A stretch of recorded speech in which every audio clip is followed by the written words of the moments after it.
Bonjour et bienvenue sur ma chaîne YouTube, je m'appelle Esther et c'est un réel plaisir pour moi de vous retrouver pour cette nouvelle vidéo tant attendue, voilà, que tout le monde voulait vraiment voir.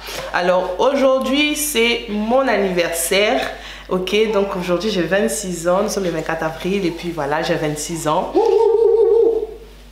Voilà, et aussi la bonne nouvelle c'est que j'ai accouché, donc comme vous pouvez le voir dans le fond, il y a papa qui est en train de nourrir mon fils, donc avec, bref, avec la paille, bref, c'est pas le plus important.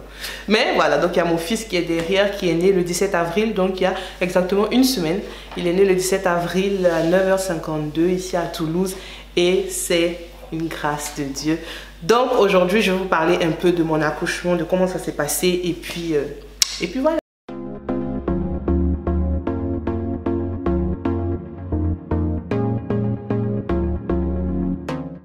Alors, par où commencer? Il faut dire que dès le début de ma grossesse, en fait, je m'étais préparée, disons mentalement, à avoir une césarienne. Donc, pour ceux qui ne le savent pas, en fait, la première fois enfin, pour ma première grossesse, en fait, j'ai eu une césarienne d'urgence. Donc, pour la naissance de mon fils Mathis en 2018, j'ai eu une césarienne d'urgence et dans ma tête, en fait, pour cette deuxième grossesse, ça allait se terminer de la même manière. C'est-à-dire que j'allais avoir une césarienne programmée, mais quand même, voilà, que j'allais être encore, voilà, j'allais être encore césarisée. Et du coup, je m'étais pas attendue à accoucher par voie basse ou autre. Pour moi, c'était césarienne ou rien.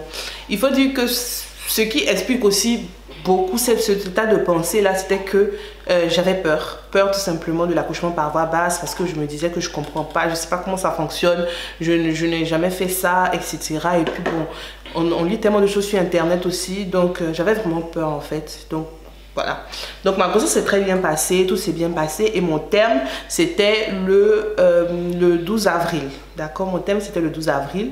Donc tout s'est bien passé jusqu'au mois de mars. Donc mars, ça a commencé à être un peu difficile moralement. Pourquoi? Parce que j'étais très fatiguée. Très fatiguée. Je voulais vraiment juste en finir en fait. Et j'étais impatiente. Impatiente de rencontrer mon bébé. Impatiente d'accoucher, etc., etc. Donc je voulais vraiment donner naissance à mon fils en fait. Mais zéro, rien ne se passait en fait. J'avais des contractions vraiment assez intense, j'avais tout le temps des contractions, etc. Mais j'avais pas comment dire ça, ce n'était pas le travail en fait, c'était juste des contractions, certaines étaient douloureuses, d'autres pas. Et du coup, voilà quoi, je menais ma petite vie, je me sentais un peu bizarre parce que je voulais vraiment accoucher en fait. Je voulais vraiment accoucher, mais rien ne se passait le mois de mars. Et j'ai commencé à me dire peut-être que finalement aussi, je ne vais pas forcément accoucher par césarienne, parce que j'ai eu des rendez-vous avec mon gynécologue. Donc j'essayais de le persuader un peu que oui, on va faire la césarienne programmée. Il m'a dit non, Esther, vous êtes, comment dire, je suis ouvert en fait à la possibilité d'un accouchement vaginal après césarienne, voilà. Donc c'est un AVAC on dit. Donc j'étais ouverte pour cette procédure là. Donc il a dit non, il n'y a aucun facteur de risque, vous pouvez accoucher par voie basse. Bon, moi j'ai commencé à avoir un peu peur, mais il m'a dit non, vous allez le faire et tout ça machin. Donc j'ai commencé maintenant à faire des recherches sur l'accouchement par voie basse. J'ai regardé des vidéos, j'ai posé des questions à ma soeur qui est infirmière, à ma mère qui est sage-femme.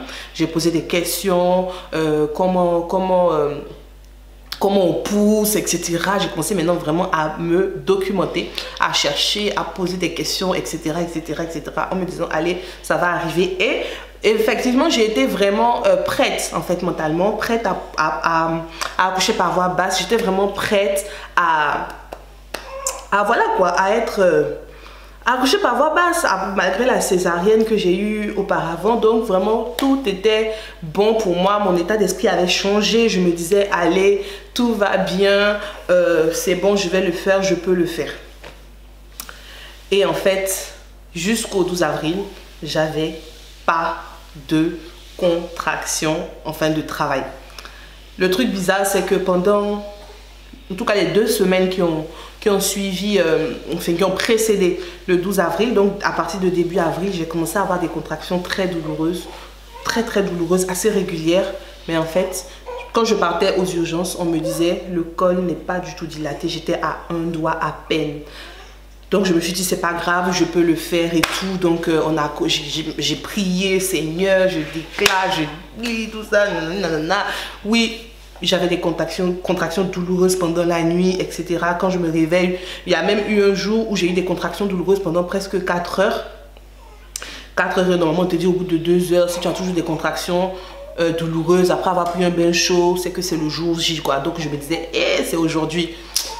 Le temps d'aller prendre ma douche, de venir m'habiller, il n'y avait plus de douleur en fait. Donc j'étais vraiment frustrée. J'étais frustrée parce que je me disais mais pourquoi il faut que je dépasse le terme, etc. Sachant que pour Mathis aussi j'avais passé le terme.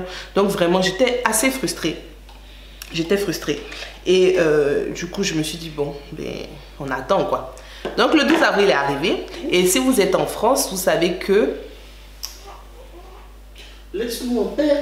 Si vous êtes en France, vous savez que en fait, lorsque votre terme est arrivé, en fait, vous devez vous rendre à la maternité tous les 2 jours pendant au moins 1 semaine ou 4 à 6 jours à peu près pour vérifier que tout va bien. Donc le jour de mon terme, je suis allée à l'hôpital, on a vérifié mon col, 0. Ensuite, 2 jours plus tard, on a vérifié le col, 0. Donc j'étais à terme plus 2. 4 jours plus tard, je retourne à la maternité en chemin. Donc, je vois que j'ai des contractions. Et je me dis, bon, voilà quoi, c'est des contractions, mais ça va rien changer. Donc, je vais à la consultation. La sage-femme me fait un monitoring. Et effectivement, j'ai des contractions douloureuses. Douloureuse, régulière et tout. Donc elle dit, ah, ça peut commencer à être le moment et tout ça, que si vous continuez à contracter comme ça, c'est que vraiment c'est le moment et tout. Donc je contracte et tout ça. Elle dit, bon, ce que je vais faire, j'appelle le médecin de garde, il va vous examiner parce que mon gynéco n'a pas travaillé ce jour-là. Il va vous examiner et puis il va ensuite dire ce qu'il en est, d'accord? Donc c'était mercredi. C'était un mercredi en fait. C'était un mercredi. Oui, c'était un mercredi. Voilà. Donc il me dit, on va vous dire ce qu'il en est. Voilà, parce que bon, on va pas vous laisser aussi dans cet état comme ça. Vous avez une utérus cicatricielle, donc vous a dit qu'il y a eu une césarienne. Voilà. Donc voilà, il y a certaines choses qu'on peut pas laisser passer comme ça et tout. Donc on va voir de ce qu'il en est. Donc pendant qu'il part, il s'en va, je réfléchis, je me dis, bon, il y a 2 cas. Soit c'est une césarienne, deuxième césarienne. Soit c'est un accouchement par voie basse et là j'ai des contractions, donc c'est possible. Donc voilà. Donc le gynécologue vient, il m'examine, vraiment ça m'a fait très mal d'ailleurs ce jour-là. Il m'examine et tout. Et là il me dit, mais madame, votre col il est vraiment pas favorable du tout. Donc je reviens, je vais prendre un avis, je reviens et je vous dis ce qu'il en est. Là à ce moment je me dis, ok Esther, tu vas avoir une césarienne. Tu vas avoir une deuxième césarienne, voilà quoi. Du coup, donc j'attends en fait que le gynécologue revienne et les contractions continuent. Hein. Et là, il me dit, bon, ce qu'on va faire, madame, c'est que ça sera une césarienne en fait pour vendredi. Donc on est mercredi. Oui. Ah non, on était jeudi. Et il me dit, du coup, la césarienne, ça sera pour... vendredi, demain vendredi en fait, mais à condition que vous n'entrez pas en travail dans la nuit. Donc la possibilité est toujours ouverte en fait que vous accouchiez par voie basse et voilà en fait. Donc si dans la nuit vous perdez les os ou que vraiment le travail commence, on vous fait accoucher par voie basse. Sinon c'est une césarienne programmée pour le coup, donc ça sera sans stress. Demain vous venez à 8 h c'est ça, à 8 h vous venez à 8 h et voilà, on vous fait votre intervention comme ça. Honnêtement, je vais vous dire honnêtement, le sentiment que j'ai ressenti à ce moment-là, c'était pas de la déception, pas du tout. Le sentiment que j'ai ressenti à ce moment-là, c'était du soulagement. J'étais soulagée parce que dans tous les cas, mon enfant allait naître en fait. Il allait naître dans les meilleures conditions parce que tout allait bien à son niveau, son cœur battait très bien. Il allait naître et j'étais soulagée aussi parce que j'étais fixée en fait. Et ça me faisait du bien de me dire que ça y est, ça va s'arrêter. Parce que vous savez, ce n'est pas évident en fait d'avoir des contractions aussi régulières, des contractions aussi douloureuses et de se voir dire qu'en fait votre col n'est pas favorable, d'accord? Ça fait mal et c'est épuisant en fait et c'est frustrant aussi. Donc tout ça rassemblé, je me suis dit je suis soulagée, j'aurai une césarienne, une deuxième césarienne, ce n'est pas grave. Tout va bien se passer dans tous les cas, voilà quoi, c'est la volonté de Dieu et tout en fait. Donc à ce moment-là, franchement, j'ai commencé à relativiser, j'étais vraiment très calme, très calme. Et je pense que même la sage-femme se demandait, mais elle est bizarre, hein? Parce qu'en général, quand tu dis que tu vas avoir une césarienne, bon, tout le monde n'apprécie pas et tout, mais moi je me dis, c'est vraiment un moyen aussi pour que un enfant vienne sur la terre en fait, peu importe ce que ça implique. C'est la naissance d'un héros, d'un champion, d'un projet divin. Moi, je veux juste que mon enfant soit là, qu'il soit en bonne santé. Ce que moi, je peux ressentir, ce que moi, je peux avoir par la suite, ce n'est pas ça le plus important, en fait. Ce qui est important, c'est simplement la vie de mon bébé, en fait. Donc, il me dit, ok, donc ben là, c'est calé. Demain, 8 h, vous avez votre intervention. En fait. Et voilà, en fait. Donc, je me dis, ok, bah, j'appelle mon mari, je lui dis... Bah voilà quoi, j'aurai une césarienne demain et tout ça, nanana. Donc nous on en avait parlé depuis. Donc on était ouvert à cette possibilité-là, d'accord? J'étais ouvert. Mais moi aussi. Moi j'étais dit la césarienne depuis le début. Oui, ben on avait dit ça, mais après le médecin nous a donné de l'espoir. Il y a de l'espoir. Voilà, donc en fait, voilà, c'est ça en fait, on voulait vraiment... nous, on partait sur la césarienne, on ressentait ça à l'intérieur de nous, mais... Moi, je ne ressentais pas. J'étais pas enceinte. On ressentait ça à l'intérieur de nous, mais voilà quoi, c'est pas arrivé. Enfin, le médecin nous a donné de l'espoir et du coup, les choses se sont mélangées. Mais moi, au fond de moi, je savais que ça allait arriver en fait. Et comme je dis, ça m'a soulagée en fait de d'entendre ce verdict-là, césarienne, c'est bon. Je me suis dit, ok, gloire à Dieu, c'est bon, c'est fait, c'est acté. Donc, je pars de l'hôpital et là, les contractions s'enchaînent. C'est-à-dire, j'ai des contractions peut-être toutes les 4 minutes. Donc, vous imaginez sur le trajet là, j'ai mal. Je me dis, mais c'est quoi ce truc? Que mes seigneurs, c'est pas aujourd'hui où on a décidé que je vais avoir une césarienne que je vais commencer mon travail. Ça n'a pas de sens. Ça n'a pas de sens. J'ai commencé à dire, mais seigneurs, c'est pas possible. Donc voilà, je me suis dit, mais seigneur, ça c'est quoi? C'est quoi cette histoire? Moi, je vais avoir ma césarienne demain à 8 h. C'est pas le moment d'avoir...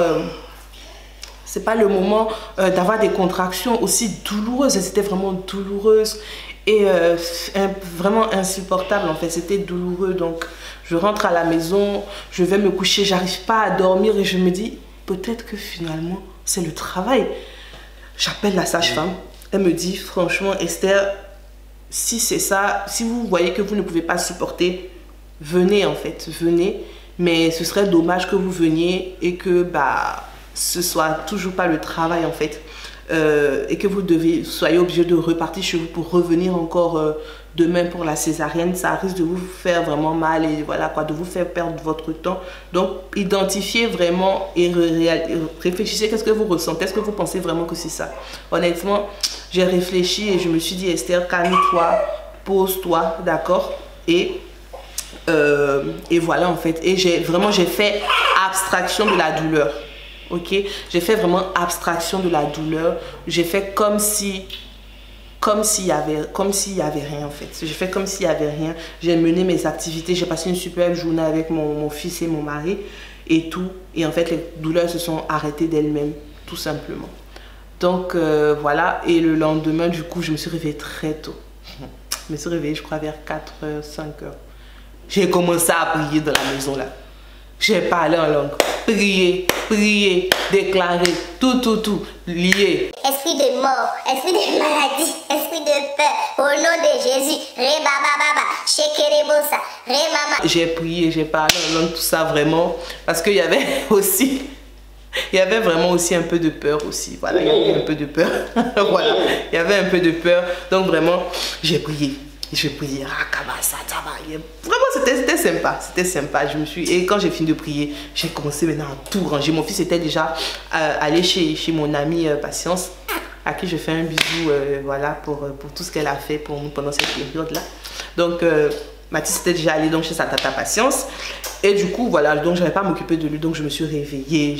Quand j'ai fini de prier, j'ai pris ma douche et tout ça. J'ai stressé mon mari qui était en retard. Je n'étais pas en retard.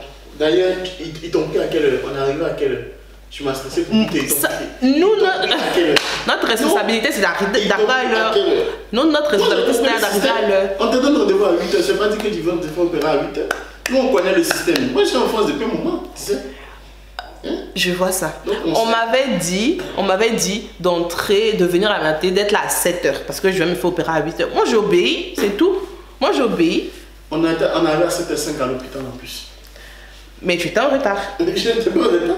Il était en retard. Je n'étais pas en retard. Donc moi j'ai fini, d'accord, et du coup j'ai passé mon temps à l'attendre et tout, mais j'étais un peu stressée, tu vois. J'étais un peu stressée, j'étais stressée. J'étais vraiment très fatiguée, très stressée, mais quand même je gardais le visage de la sérénité parce que quoi, idéologie. Alors, coucou, aujourd'hui c'est le grand jour, c'est le jour où j'aurai la césarienne du coup. Nous sommes le vendredi 17 avril 2020. Voilà, donc vous pouvez voir, ma valise est prête derrière et tout ça. Je me suis apprêtée, moi j'ai mis un peu de maquillage, voilà, je sais pas si on va me demander de l'enlever pour l'opération, mais voilà, je vais me sentir belle et fraîche et voilà quoi, ok. Donc je suis très contente, très impatiente et surtout très reconnaissante à Dieu pour de m'avoir conduit jusqu'au terme de cette grossesse en fait. C'est pas un acquis, c'est une grâce. Donc là j'attends juste que mon mari soit prêt et on va y aller. Voilà, je vous tiendrai au courant. J'espère que, enfin je sais que les choses vont très bien se passer par la grâce de Dieu. Voilà. Donc je suis arrivée, on me dit ok patientez.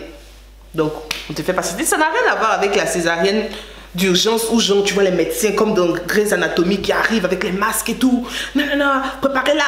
Bon, il y avait les masques quand même. Oui, mais attends, je suis pas encore arrivée là-bas. Mais voilà, donc c'était vraiment plus relax, c'est-à-dire voilà. Donc à 7h55, donc on est venu me chercher. Bon, enfin, avant ça, je crois vers 7h30, on m'a mis un monitoring pour vérifier que tout allait bien. On m'a mis mon monitoring et à 7h55, donc on m'a dit, madame, c'est le moment. Donc on m'a donné ma tenue, donc il y avait la robe, les surchaussures, la Charlotte. Et puis le masque. Voilà, donc je rentre dans la salle, donc on te dit venez et tout ça faisait grave bizarre en fait. Mais bon, le personnel a été tellement gentil en fait avec moi, tellement adorable en fait. Donc je suis rentrée dans la salle, on m'a fait asseoir sur le lit et du coup je les regardais faire tout sortir et tout préparer. C'était assez intimidant en fait. Elle, voilà, elle faisait l'effort de parler avec moi pour que je me détende et tout.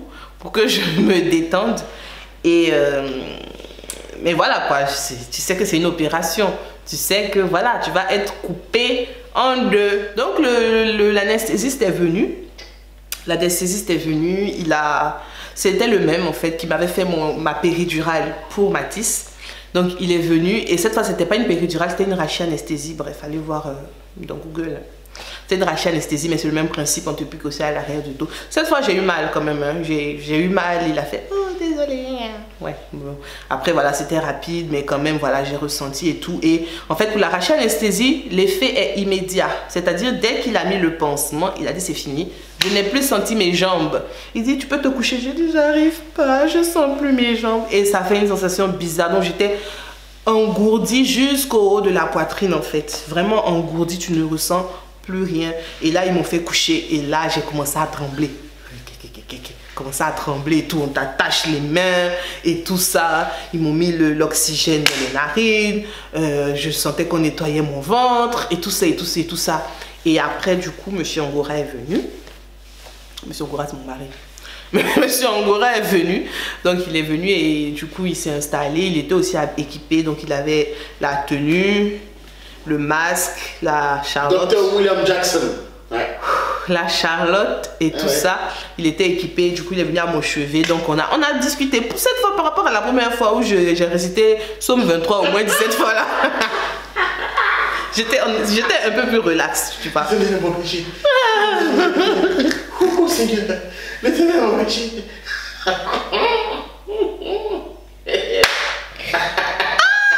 Non, c'est fou ce que la peur peut nous faire franchement. Mais cette fois-là, on a discuté, on a parlé de tout et de rien. C'était vraiment assez agréable quand même. C'était assez agréable, je tremblais. J'avoue, je tremblais. Mais c'était quand même agréable. Le fait de parler de tout et de rien me faisait me sentir mieux. Donc, elles ont commencé, le médecin est venu, elle s'est présentée, bonjour, c'est moi qui vais faire nanana, je suis docteur ici. L'autre est venue, elle a salué, tout ça. On dit top, c'est parti.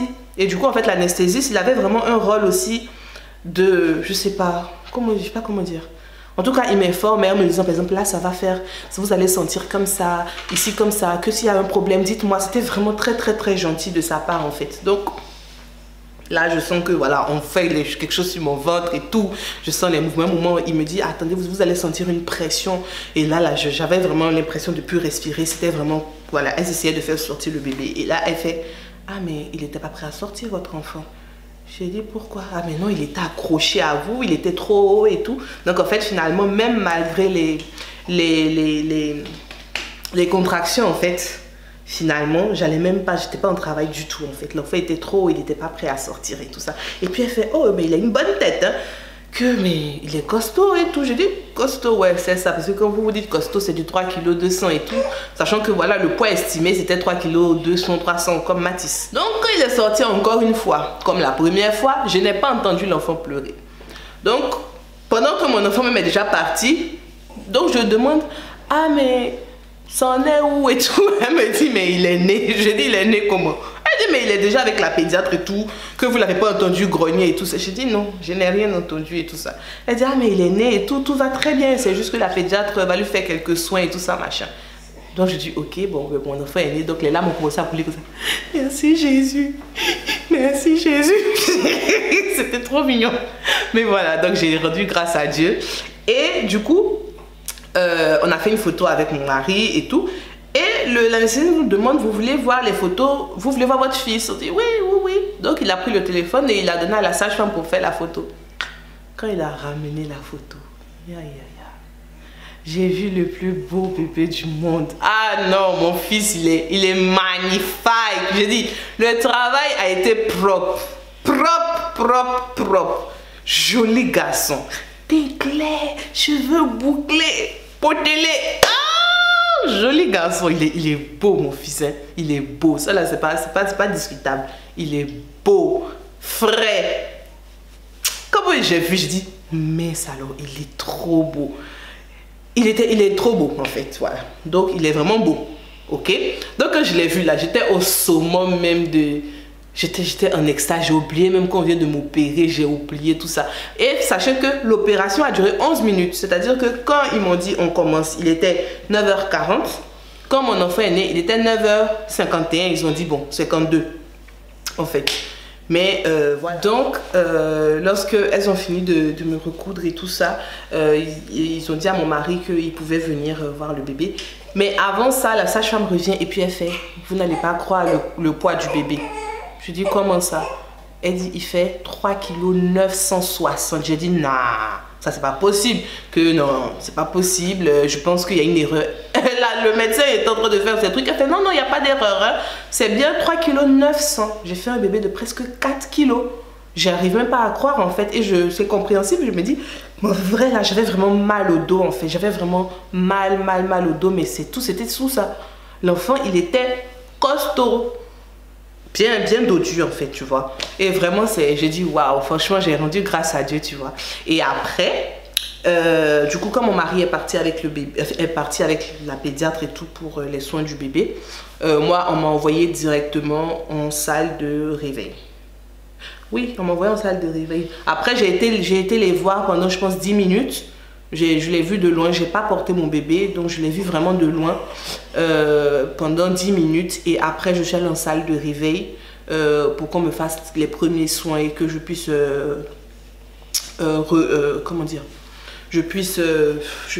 c'est quoi le mot en fait? Que l'anesthésie passe en fait. Voilà, que l'anesthésie passe et tout. Donc je suis restée là-bas 1 heure, 1 heure et demie je pense. J'étais vraiment assez groggy, assez fatiguée parce que quand même l'arracher anesthésie, croyez-moi, ça envoie du lourd en fait, ça envoie du lourd. J'étais un peu triste de n'avoir pas pu le voir vraiment assez proche en fait. Parce que pour Mathis, quand même, on me l'a envoyé quand j'étais encore sur la table d'opération, donc j'ai pu le voir et tout. Mais là, vraiment, il était parti déjà avec mon mari et ça m'a un peu attristé. Trop vite. Ouais, bon, ça m'a attristé. Et après, du coup, quand j'ai fini à la salle de réveil, on m'a envoyé en haut, justement, dans la salle de premier contact. Là, vraiment, l'anesthésie était quand même en train de passer. Enfin, elle était presque passée, en fait. C'est-à-dire j'étais à 20% encore. Mais quand même, je tenais, je pouvais tenir mon tronc, etc. Donc là, j'ai vu maintenant mon bébé et j'ai pu le prendre dans mes bras. Juste magnifique, juste trop beau. On lui avait mis... la tenue que j'avais choisie pour la naissance, parce qu'avant ça il était en peau à peau avec papa, vu que maman n'était pas disponible. Donc il était habillé, il était trop beau, trop mignon, il dormait, mais magnifique, magnifique, magnifique, magnifique, trop beau. Je ne remercierai jamais assez le Seigneur en fait pour mes enfants. Ah, ça fait bizarre de dire mes enfants en fait, ça fait bizarre. Aujourd'hui j'ai 26 ans et je me dis waouh Esther, tu as 2 enfants. Les choses changent tellement, le temps passe tellement vite en fait. Quand je suis venue en France, j'avais 18 ans. J'avais 18 ans et aujourd'hui j'en ai 26. C'est toute une vie qui est passée au milieu. C'est toute une vie. C'est toute une vie qui est passée au milieu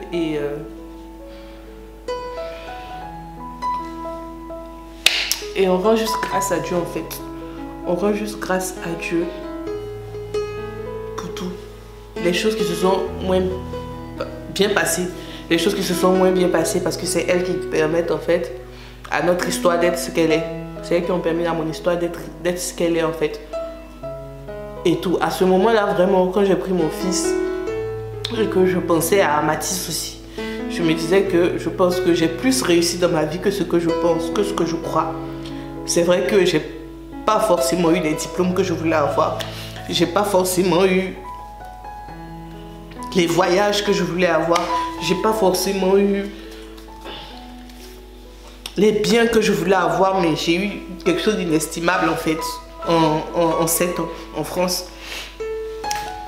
J'ai eu des choses inestimables en fait. J'ai eu une famille et ça n'a pas de prix.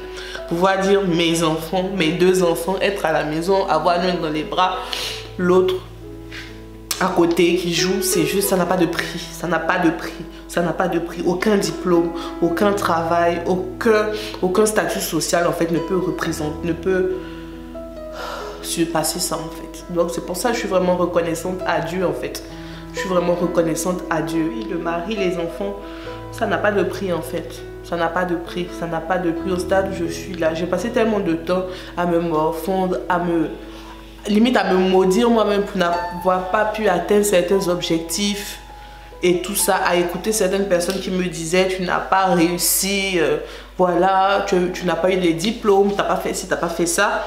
Mais finalement en fait, j'ai eu plus que des diplômes en fait. J'ai eu plus que des diplômes. J'ai eu plus que des diplômes. Il y a un verset qui dit que des fils sont une bénédiction de l'Éternel, c'est vrai. Le mariage est une bénédiction absolument fantastique, c'est vrai. Et tout ça n'a pas de prix, tout ça n'a pas de prix. C'est un plaisir pour moi de rentrer le soir à la maison et de retrouver ma famille. C'est un plaisir pour moi de faire à manger pour ma famille. C'est un plaisir pour moi de juste rester là dans le lit, à ne rien faire avec mon mari et mes 2 enfants autour. C'est juste, ça n'a pas de prix en fait, ça n'a pas de prix. Et pour mon anniversaire en fait, aujourd'hui pour mes 26 ans, ce que je veux retenir en fait c'est ça. Ce que je veux retenir c'est ça, c'est que le Seigneur m'a mis au large. Le Seigneur m'a mis au large. Je crois que dans la Bible, c'est Rehoboth. Le Seigneur m'a mis au large. Il m'a mis au large. Au-delà de tout ce qui a pu arriver. Au-delà de tout ce qui peut se passer au quotidien. De toutes les fois où parfois on a envie de retourner vers le passé. Où on a envie quand même de... On se dit peut-être qu'avant c'était meilleur. Au-delà de tout ça, je me dis Dieu m'a mis au large en fait. Dieu m'a mis au large, il m'a donné au-delà de ce que je pouvais penser ou imaginer. Parce que avoir un mari, avoir des enfants, c'est ce qui m'a permis d'entrer dans ma destinée. J'en parlerai dans une autre vidéo, mais c'est ce qui m'a propulsé dans ma destinée. J'ai passé tellement de temps à me poser des questions sur mon avenir, sur ce que Dieu avait prévu pour moi en fait, mais finalement, en fait, il a fallu que je passe par ça pour réaliser en fait ce que Dieu attendait de moi. Comme je l'ai dit, on en parlera dans une autre vidéo. Mais là, cette vidéo, c'était vraiment pour vous expliquer mon accouchement, en tout cas qui s'est très bien passé. Donc j'ai eu une deuxième césarienne qui était programmée et je sais que voilà, pour les prochaines grossesses je ne pourrai pas accoucher par voie basse, mais qu'est-ce que je m'en fous, parce que ce n'est pas ce qui importe en fait. Ce n'est pas la façon dont le bébé est né qui qualifie qui est maman, qui ne l'est pas en fait. Une maman, ça peut être même quelqu'un qui n'a pas porté physiquement la vie, c'est juste celle qui prend soin des enfants, celle qui porte la vie, qui produit la vie, qui répand la vie en fait. Et nous sommes des porteuses de vie, je suis une porteuse de vie. Et ça là, on s'en fout, que ce soit par césarienne, par voie basse ou autre en fait. Dès lors que tu as donné naissance à un enfant, tu es une porteuse de vie, tu es une bénédiction, tu es une porte d'entrée par laquelle en fait Dieu fait entrer un champion sur la terre. Donc jamais ne te dévalorise. Si comme moi tu as eu 3 ou 4 césariennes, tu es une femme de valeur, tu es une championne. Parce que même il y a des personnes qui accouchent par voie basse qui ne seraient même pas capables de supporter la douleur d'une césarienne. C'est douloureux. Le temps de guérison d'une césarienne, il est long, c'est douloureux.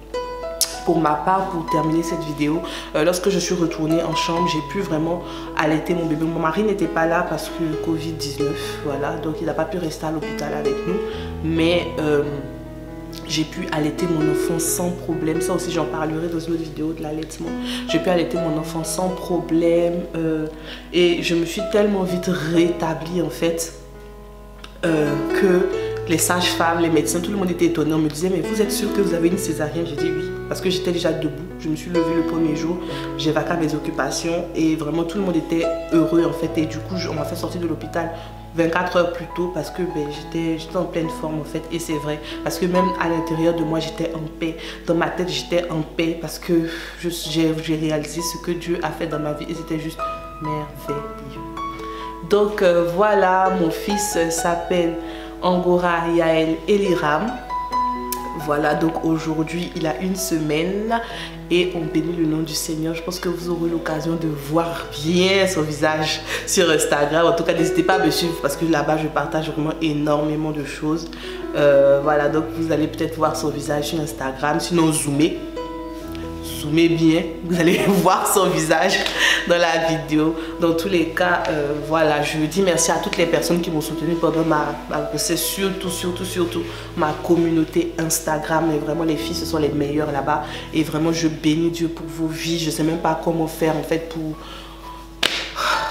vous exprimer ma reconnaissance. Vous avez été vraiment là pendant les 9 mois, vous m'avez beaucoup soutenu, beaucoup fait rire, on a beaucoup rigolé, on a vécu beaucoup de choses en tout cas avec les filles sur Instagram.